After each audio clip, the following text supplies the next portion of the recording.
Yeah, and I also want to give a quick answer to that John Kern's question about how do you know, what level of safety. Um, Norm Kurth wrote the original book on retrospectives, and Norm created a wonderful safety poll, so a survey, if you will. It's anonymous, and I just want to read the description of it real quick. It says, by means of secret ballot, take a vote on safety using this scale from 1 to 5, where 5 means, hey, no problem, I'll say anything. A vote of 4 means I'll say most anything, but a few things might be hard to say. A mid-scale 3 means I'll share some things, but keep a few things to myself. Lower down, a 2 means I'm not going to say much. Mostly I'll let other people bring up issues. And the lowest on the safety scale is a 1, which means I'll smile, claim everything is great, and agree with whatever the managers say. No way will I let them know what I really think. So this very simple, Mm-hmm. anonymous 5-level, system, it can be enormously useful, not only in retrospectives. Like this, Norm would run these before the retrospective began. And I know other people like Elizabeth Keogh would run this as well. And if she didn't get high enough scores, she wouldn't conduct the retrospective because people Mm-hmm. didn't feel safe enough to speak. So, I mean, it's a very tangible way to measure psychological safety in advance of some kind of activity. That was in his case, Norm's case, he's talking about a retrospective, but you can certainly use it in other cases. Uh, I love that, and it's anonymous, so you're not exposing your particular vote, but it really gets it gets everyone to see, oh, what's the safety climate right now around here. Yeah. I So have also seen that be a super powerful way to start a retrospectives or Norm's questions around like where are we falling?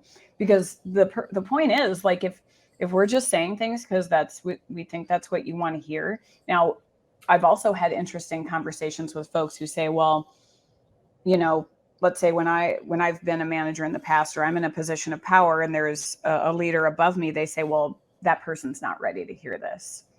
And I think to myself, that's really good to know. But what if you could work with that? What if you could work with instead of just being like, are we going to make a good question that I've actually heard other managers and directors say is if we feel like we're not going to make any progress because we're not going to say anything, then what are we doing? Like, what is our goal? How can we move forward?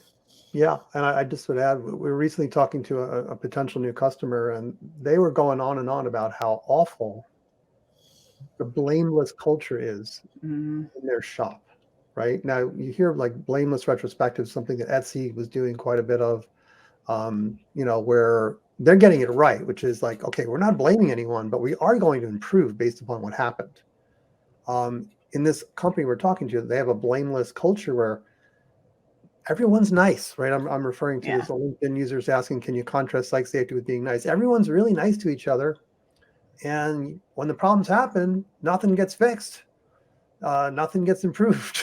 Everything's just blameless. Right. They don't Yeah. take the step of improving, Right. so that's There's not no it either.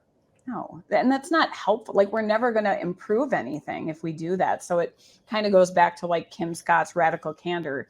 Like, if you're moving towards radical candor, which is both challenging directly but being empathetic, we're able to have some of those tough conversations. Now, language matters.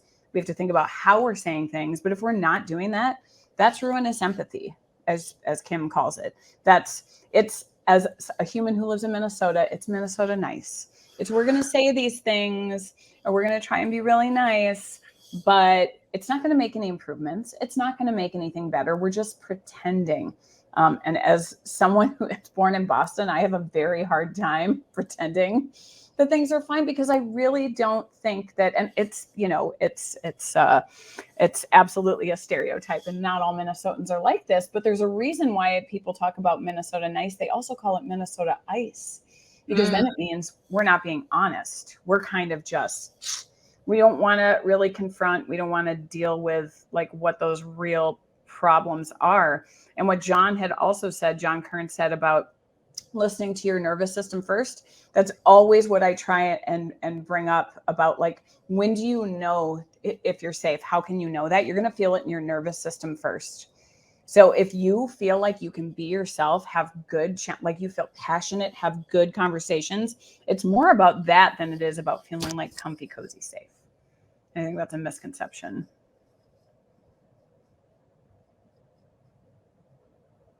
How do you, that